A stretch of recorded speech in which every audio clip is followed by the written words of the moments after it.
Hey, everybody, and welcome to another episode of the Apex Podcast. But today, it is going to be a segment of my co-host and partner in crime, Mr. John Kuntz's show, The Disruptor. So our guest today, I'm going to allow John to bring to the table because we're going to be talking about a little bit of a different topic than we were last time you met this gentleman. You guys met David on a previous episode. Highly recommend going back and listening to on a ethnic confusion and exactly where we all three kind of came from and the trips that our families both took to the United States, and especially an exploration of the lineage of John's family and some amazing humans that did some amazing things here in Cleveland, Ohio. So highly recommend going back and listening to that episode if you want a little bit of context about our guest prior to listening to this one. But John, why are we so excited today about this different episode structure? You know, part of it is I'm really excited because this is our 11th episode of The Disruptor, Jan, which is sort of hard to believe that you and I have gotten 10 of these. Yes, double digits. And so I was thinking the other day, which is always a bit dangerous, that this show is, now that we've entered the sort of what I call the third decade of the millennium, and the volume of change and the subsequent disruption we're all experiencing is just truly unprecedented. And at least in my 4 decades of being in the technology space, I've never seen so much change, so much churn, so much disruption. You know, as our mantra sort of like we like to say is you're either being disrupted or you're the disruptor.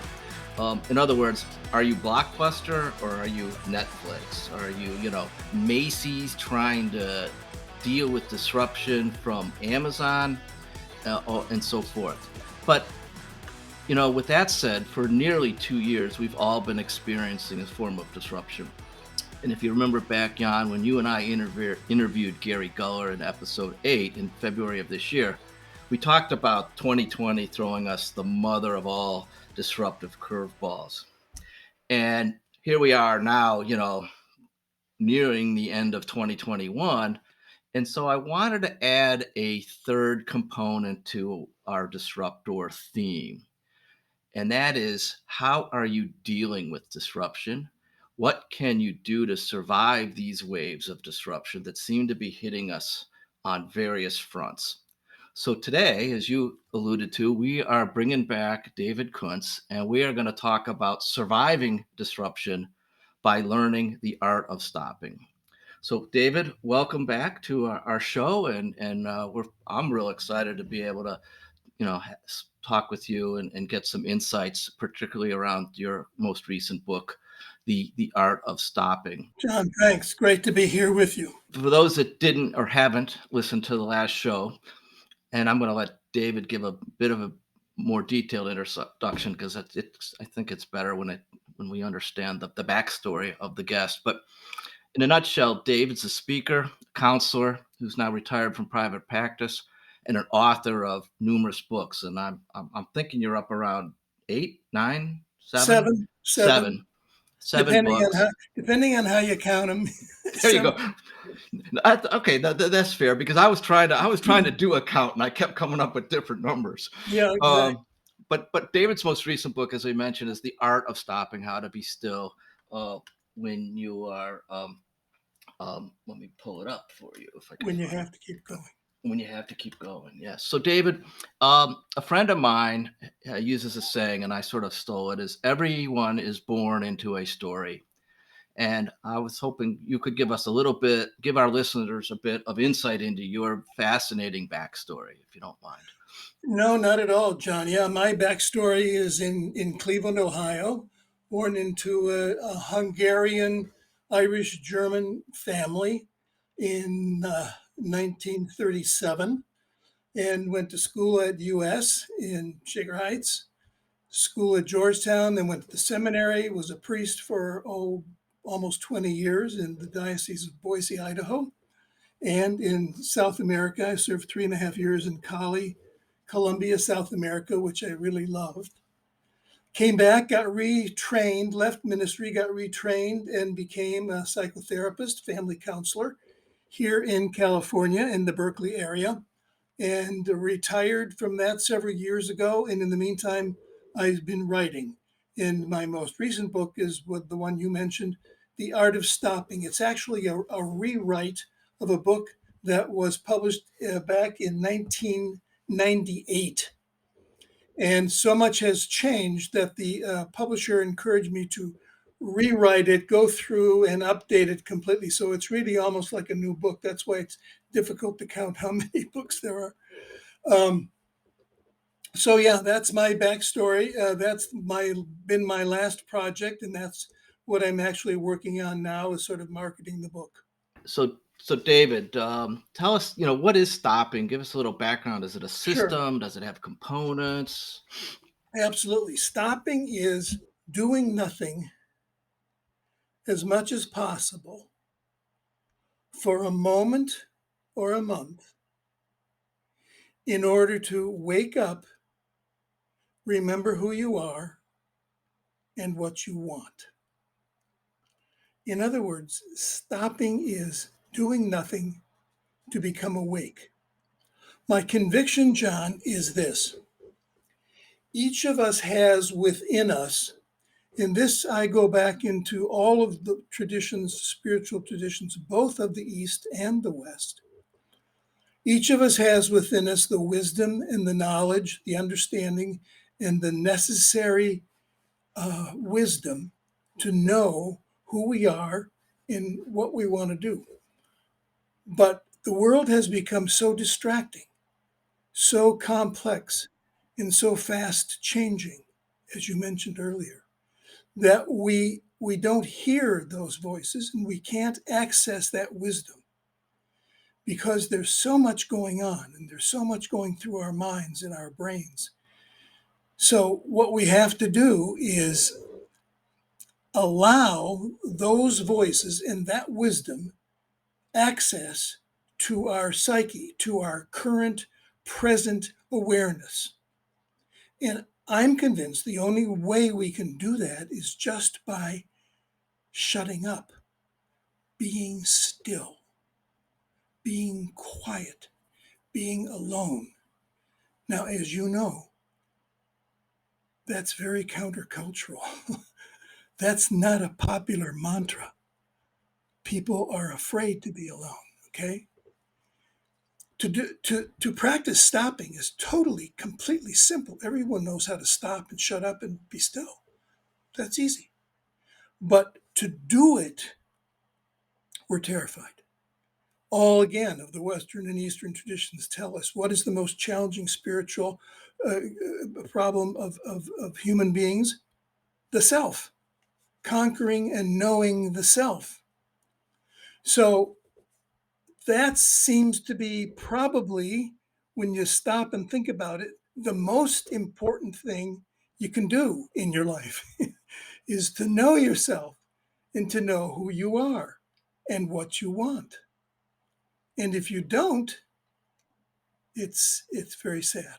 Well, and this is only being exacerbated with the speed of change and the speed of technology and the speed on which we communicate. I mean, there's a lot of good things and innovative things that come about with what Jan and I work with entrepreneurs that are, in startup companies that are trying to actually, be disruptive. They're trying to make things better and do things faster and different.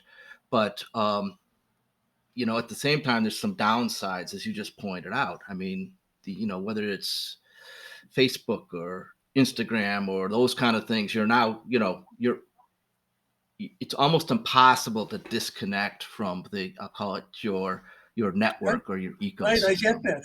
Yeah, I totally get that. If you don't disconnect, it's often tragic. If you miss the most important thing in your life, then what's the use? It is really, I believe, this is where it's hard to convince people of. It is the most important thing you can do. And it's a very hard sell. I've been selling this now for years. And it's a very, very hard sell. People give very quick intellectual assent to the idea of stopping and doing nothing and being still, but they're very, very resistant in actually doing it. Here's a challenge for your listeners. Imagine a time, say in a couple of weeks, when you can be free from any obligations whatsoever. No one's going to bother you, and you can go a place where you'll be alone. At your home or in a library or on somewhere in a park, anywhere where you're alone and no one's going to get you. And I imagine sitting there for an hour, totally still, or basically just sitting and doing nothing, not reading, not checking your phone, doing nothing. And most people say, why would I do that? I've got a million things to do. And I say, why wouldn't you do that? Because the million things you do might be the wrong things. Exactly. If they're the wrong things, then why do them? I'm curious. I'm jumping here for a second. So I've inside of that same vein, being raised with ethnicity, right? Being raised as a Slovak, like very in touch with that. My grandparents would always tell me, like, I remember asking my grandpa or Zedo one time, what is your kind of key, and this man goes on at least 2 walks a day minimum. And he's just goes on a walk. He's with the dog. He goes by the river, out into the woods, not talking to anybody. And he said, my There it is. That's my it. key is he was like praying and going on a walk. He That's was it. like, that's that piece. And when I started thinking about, okay, so that's how I was raised. That's how my lens is on the world. And I started encountering these people that are just like, go, go, go, go, go. More is better. Take an Adderall so you can stay up longer, so you can get more work done, and you're accomplishing tasks. And so I'm wondering if this makes sense to you, David. I've been thinking about this for a while. I feel as if we're running into a place where people are not so much being creative, but they're being extremely effective mimics. They're mimicking a structure that a truly creative person came up with and attempting to make it more and more and more and more efficient.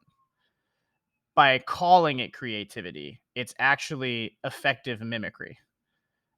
And that creativity lies where you're really speaking and honing into is in that place where, um, for me, it's in front of my whiteboard. That's why I have an 8-foot whiteboard in my hallway. I will take an hour or two on a Saturday, and I just finished cleaning. I self-care on Friday nights, so I make sure my entire apartment's clean and I have everything set and everything is what I want to do. And then Saturday mornings, I always will take an hour and I just sit there and I stare at it, or I'll just relax and not really do anything, look out my window at the view.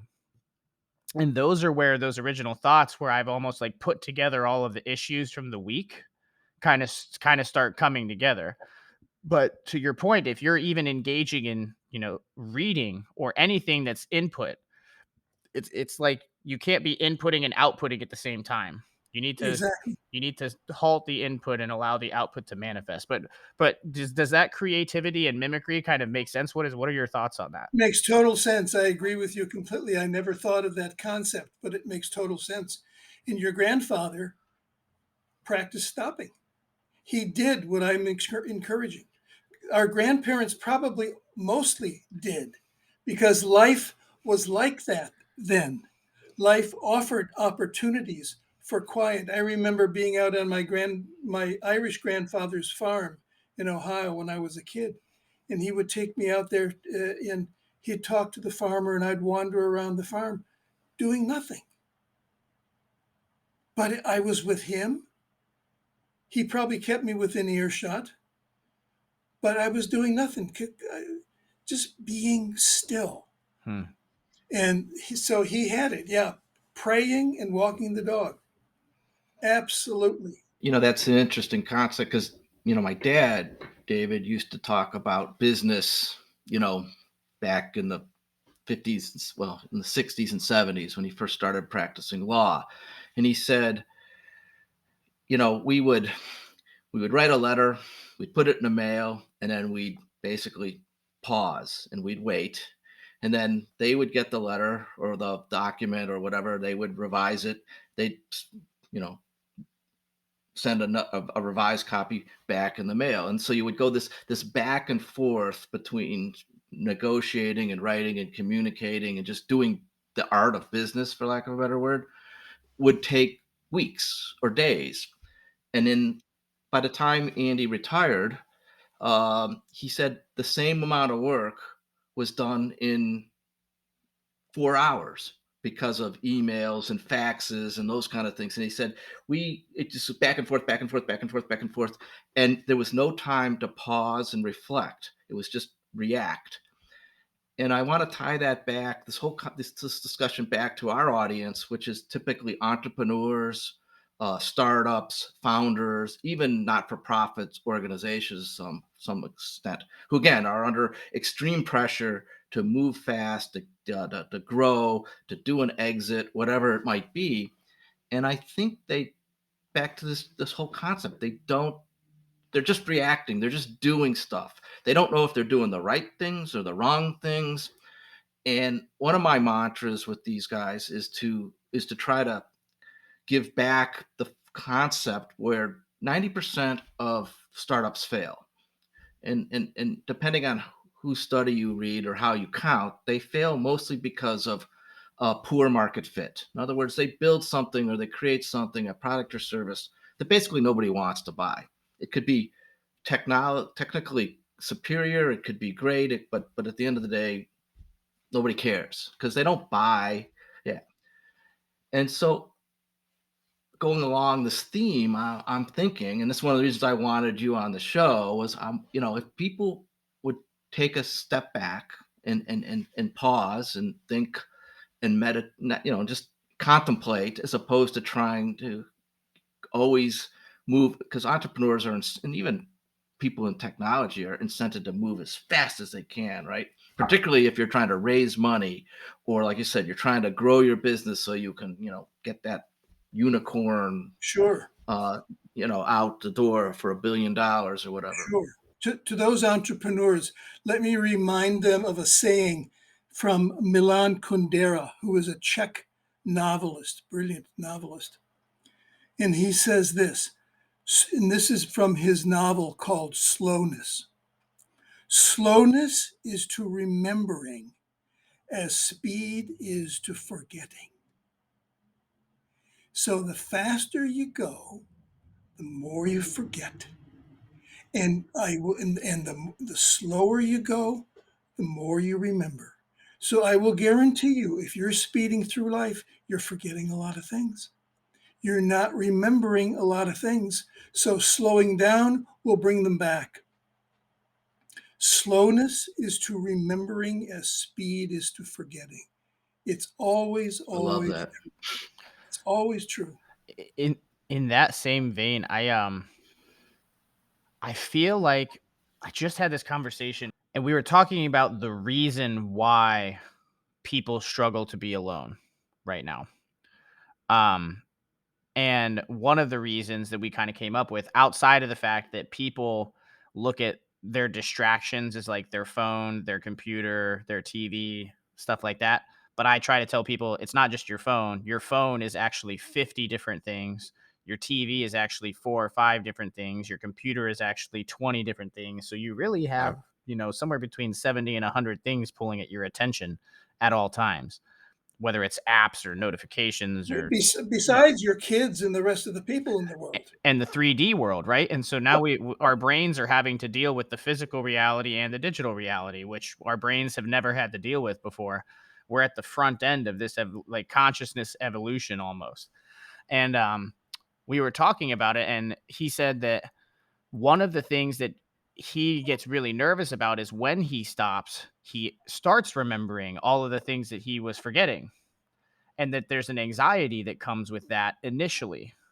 But if he's able to tough it out for the first half hour, that he kind of reaches this place of, understanding of self and is able to start working through stuff. But that initial knee-jerk reaction is like, oh, I just remembered 5-10 things that I need to go do. I'm going to go do them now.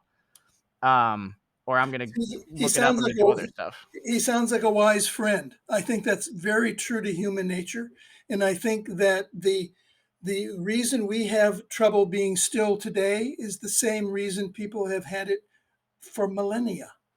We are afraid. We're afraid of ourselves. We're afraid of what we might remember. But your friend says, and rightly so, if you can punch through that resistance, if you can stay in the chair for the first 3 minutes and not get up and go back to your life and start forgetting again, then you will begin to remember things that you really need to remember. And here's one of the good things about stopping that I really believe is that during your time of stopping, you don't really have to do anything. And that's hard for people to accept, to believe. But I'm convinced it's true. Don't do anything. Now, is it really possible not to do anything? That I don't know. It probably isn't, because our mind is always going. The monkey's always running around. The monkey brain is always busy. But as much as possible, be still. Just be still. Just be still. Just vacate everything you possibly can. Be still and see what comes up. And I'm wondering if like I almost people that have been so overstimulated for so long, and this is something that I'm realizing about myself. It's funny that we're having this specific conversation because I'm actually writing a course about this right now called Find Your Focus. And it's so much like how people would go through withdrawals from opiates or benzodiazepines. I believe that it's a similar response when you start to try to stop for the first time. If if you're a person that has been used to a level of dopamine hit that is caused by 100 plus notifications hitting your consciousness every so often, throughout the day, taking that away immediately would cause a drastic spike in anxiety that would be borderline unbearable. But if that person is able to go grocery shopping and leave their phone in the car and take a physical list in, they're still engaging in something and it's for a set period of time, but they'll still maybe be able to reap benefits from not having the technology because their brain is still kind of wandering in between finding groceries. Good. You know, Good. A good example of stopping as much as possible. If going into the grocery store with a list rather than a phone is the best way you can do stopping for a while, that's fine. I had a friend, a member of one of my seminars, said the closest I come to stopping is golf, and I thought, well, I don't know, that isn't great, but if that's what you can do, then that's what you can do. Yeah, whatever way you can do it, as much as you possibly can. One of the ways I try to help people to put stopping in their lives is by dividing it into 3 ways to do it. And I call That was them, my next question, David. oh, okay, okay. Uh, Yes, you're right. You're good. Yes, you're right on point here on where I wanted to go now. Yes, go ahead. Sorry. the first way is still points. The next is stopovers. And the third is grinding halts. And my encouragement to people is start with still points. What's a still point? A still point is a minute, a few seconds, a few minutes, maybe an hour or so, a relatively short period of time in which you do nothing and be still, be inward, turn your energy in, be alone somewhere. One of the things I encourage people to do for still points is go into the bathroom and close the door. Look in the mirror, close your eyes, put some water on your face. Breathe, always breathe. It's a still point. Taking a deep breath, breathe 4 or 5 times. Be still, just be still. You don't have to do anything. Or you can say a prayer, or you can say an affirmation, or you can remember someone you love. That's all fine. But you don't have to do anything. Just be still, be quiet. 2, 3 minutes. You can go back to life. Do that 20, 30, 40, 50 times a day. You will come to the end of your day different. I'll guarantee you that. You will come to the end of your day different. And then my conviction is you will like doing still points so much that you will be motivated to do stopovers, which is like a day or a weekend of doing nothing. Now, that really takes motivation. People aren't just going to go out and do that because they can't. They have responsibilities, they have families, they have kids, they have spouses, they have whatever they have, everything, life. But if you're motivated, if you really want to do something, you'll do it. If you really want to do something, you'll do it. And I'm convinced the still points will make you want to do stopovers. And then you'll think, my God, I spent this whole day and I did nothing. I walked the beach. I walked around the lake. Whatever. You use your imagination to do nothing as much as you can in some way. One of the ways that the way I discovered stopping was very personal. I was a priest in Idaho, very busy, very successful. Things were going great. And then all of a sudden, sort of the bottom fell out of my life. That's a long story, but that's for another program. And I didn't know what to do. I didn't know what to do. My vocation had been very fulfilling up to that point, and all of a sudden it wasn't. So I got permission from a very good bishop to go away for a month. I rented a cabin on the North California coast, and I looked at the ocean for a month. Why did I do that? Because I didn't have any idea what to do. I didn't know who to go to. I didn't know who to talk to. I knew that if I left ministry, it would be a great disappointment to many, many people in my life, and that people would not encourage me to do that. So I went away and I did nothing. And when I came back to life, after a period of time, I realized what I wanted to do. Would I have realized that had I not done the stopping? Probably, but I'm also convinced it would not have been as smooth. It would have been a much messier disruption than it was. And I knew in that time I could keep my values.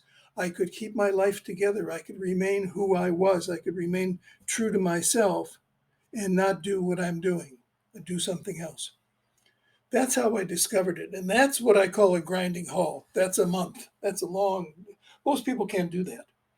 In fact, most people find it very hard to do a stopover for a day or a weekend or something like that.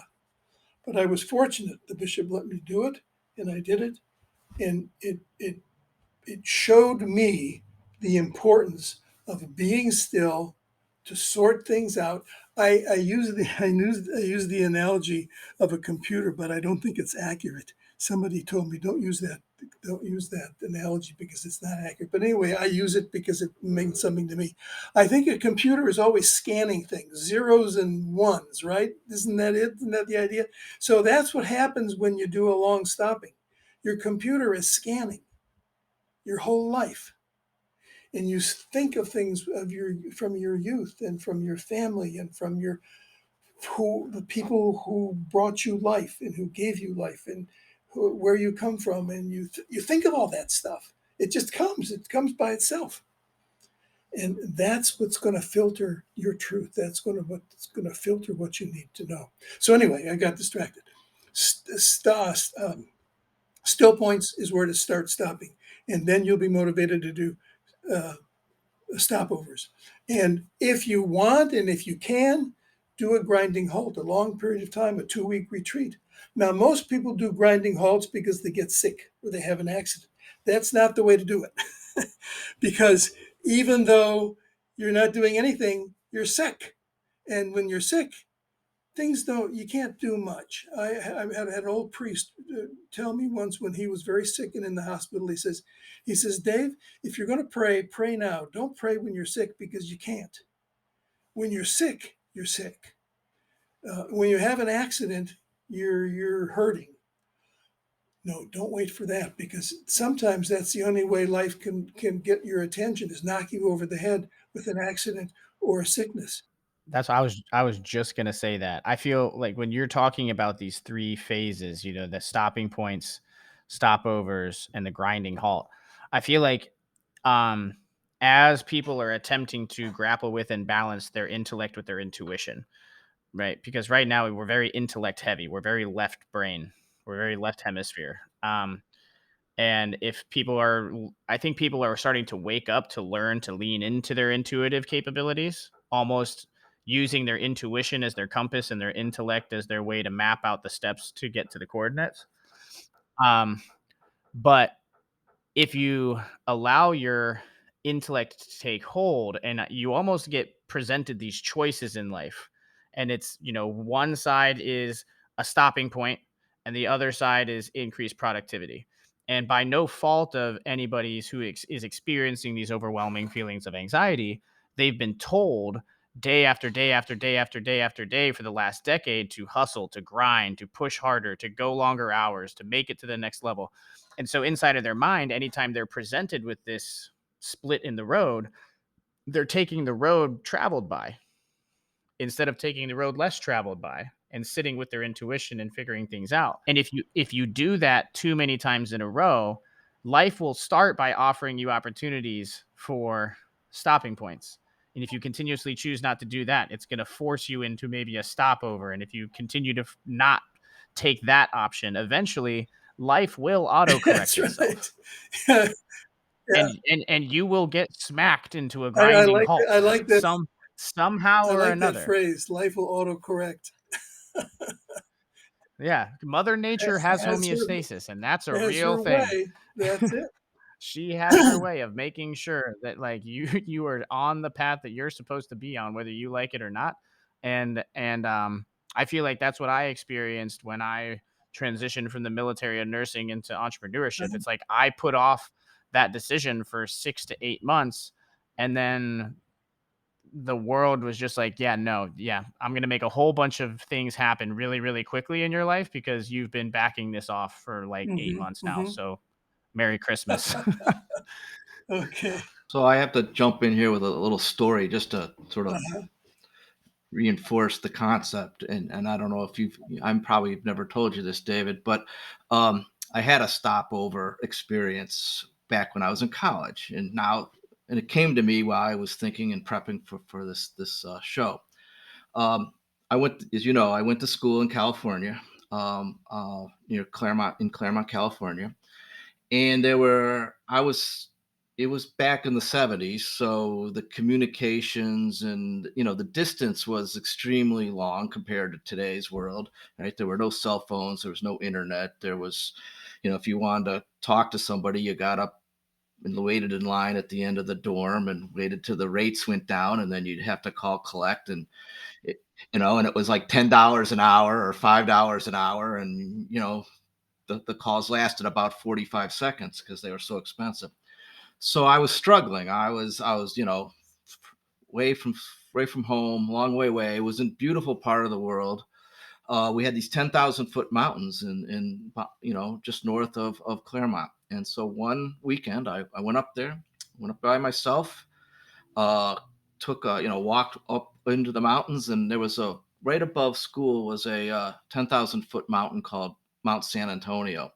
And it was actually nicknamed Mount Baldy because it was just above the tree line. So there was all this exposed granite. There was no trees. And so I climbed it, and I'm sitting on the summit, and just contemplating and thinking of what am I going to do? What do I want to major in? What should, just literally spend all weekend up there by myself. And the honest to God truth, I'm sitting there and I'm looking around, and it was like poof, I'm sitting on a pile of granite, right? Big giant mountain, pile of granite. And I'm like, I should study geology. And that's what I did. The rest is sort of history. I went on and I got my undergraduate degree in geology. I went and got my master's degree, and I had actually entered into a PhD program to study geochemistry. And then, interestingly enough, IBM walked along and came into my life, and I sort of pivoted into the technology space. But I wouldn't have been there, I don't think, if I hadn't taken that stopover on top of Mount San Antonio in 1979. So just to reinforce this concept, yeah. So it was like I was like, wow, that was when I was, I had one of those. I didn't know it, Yes, you but did. That's now, exactly now what it you, was. now Put a name on it. I don't think I've ever had a grinding halt yet, although my trip to Nepal might have come close. I never Hmm. had taken a 2-week vacation in my entire working career of 35 plus years. And a couple of years ago, I went to Nepal for 2 weeks. And the beauty of going to Nepal is, again, another one of our interview guests, Gary Guller, and I talked about is it's a 12-hour time zone difference, so nobody can get a hold of you if they want to. And it was the same thing, just for 2 weeks. I was walking along the trail, and we'd go for about an hour, and for each hour you were by yourself, right? Because you were just going at your own pace and go from one village to another village, and did a lot of thinking, right? Yes, And yes, while yes. you were walking. Yeah, yeah. Good examples. I think I have one actually in my book, very similar to your story about going to the mountain. Yeah, there's so many different ways to do stopping. And one of the questions that a lot of people ask me is, what's the difference between stopping and meditation? And the in some ways, there's really no difference at all. Stopping and meditation have the same purpose: to wake up, to remember who you are, to be mindful.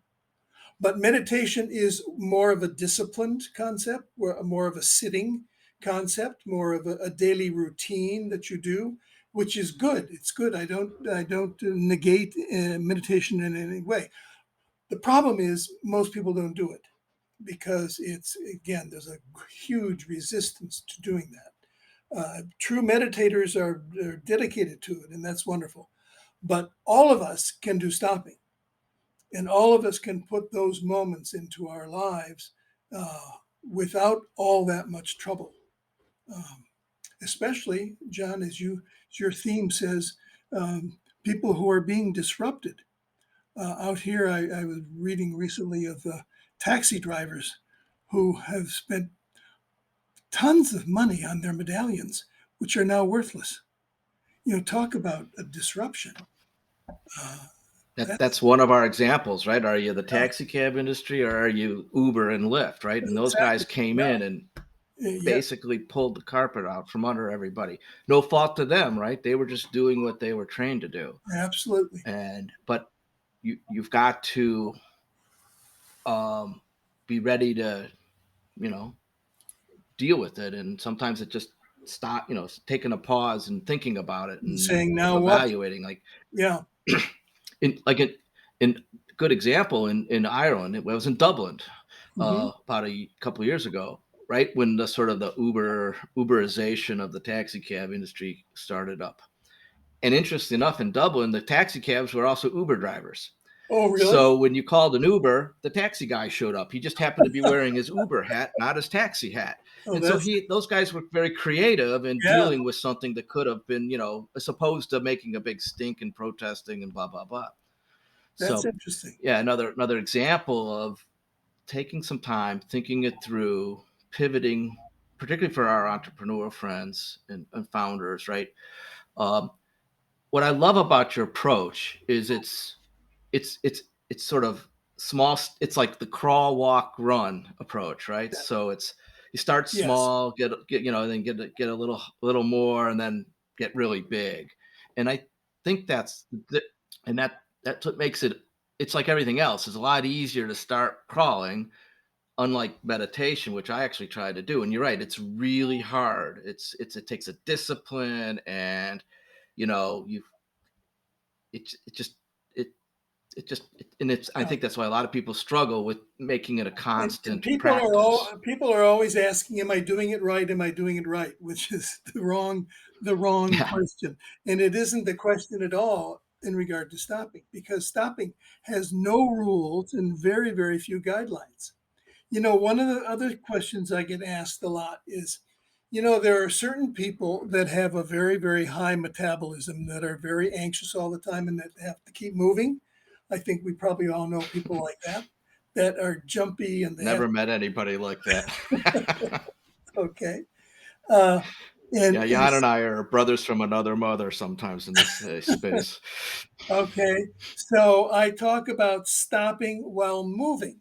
And this is what I mean by this is pacing is one example of this, is pacing back and forth in a room or outside or in a park in a known and a determined path, pacing back and forth in a known. In other words, you don't have to watch out where you're going. You know where you're going. It's a determined path, and there's nothing in your way.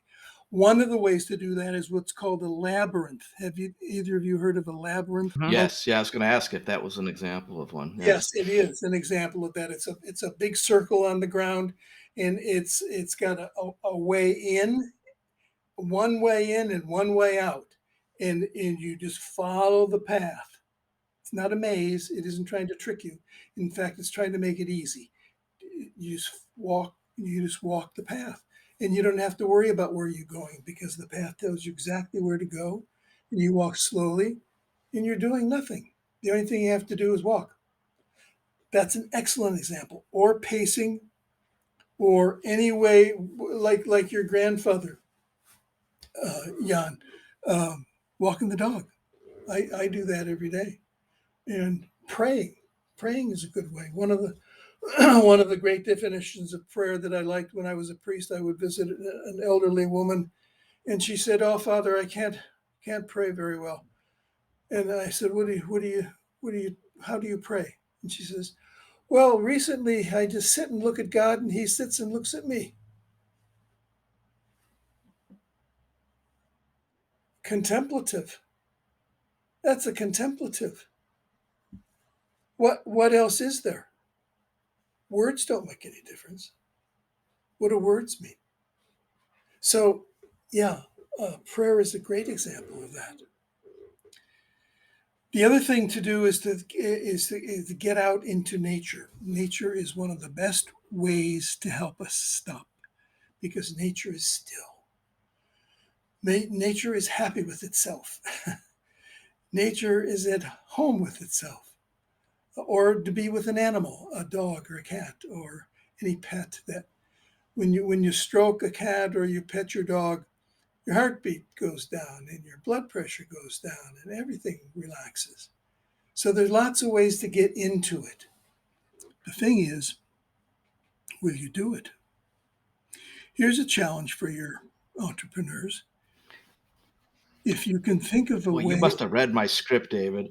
Oh, really? This Okay. is exactly my one of my last questions for you is, how do we encourage our entrepreneurs to Here's a take on challenge. practice? Here's a challenge for your busy entrepreneurs. Pick a time in a week or two, and on your calendar, wherever you keep your calendar, on your iPad or wherever, pick a time, an hour, where you'll be alone. No one will get to you. You won't be distracted. And that might be a challenge for you, because if you have a family and when you go home, somebody's always there, or if you go somewhere, but try to find a place, even if it's a public place, a library, maybe a quiet carol in the library, but some place where you can be alone. Go there and sit there and pick a period of time that you think you could do, 15 minutes, a half hour, an hour, and just sit. And as Jan was saying earlier, if you find resistance coming on very quickly, punch through it. Just trust me on this. Just punch through it. Just do it. Sit there. Keep sitting there. And pretty soon you'll realize that your mind wanders. Oh, and maybe you'll even not quite realize where you were for the last minute. That's it. That's doing nothing. Do that for an hour. Do that for as much as you possibly can, and see if that doesn't feel good to you. See if that doesn't get you into touch with the real heart of your own wisdom that you have from your family or from your heritage or from your own soul, because that's what stopping is about. That's really the purpose of it, is to make us live the life we're meant to live. Live the life that we are called to live every day. Well, I don't have much more to add to that. I thought that was an excellent wrap up. Okay. Jan, anything else? I have a commercial. We'll wrap up with a commercial, but I'll give you. If I ask the questions, me and David just need like another 2 Right. hours. Yeah, that's right. Yeah, I get that feeling too. I need to show you this course that I'm working Yes, on. I'd love to see it. This is I think so it's so needed, not because people know they need it, because they don't know they need it.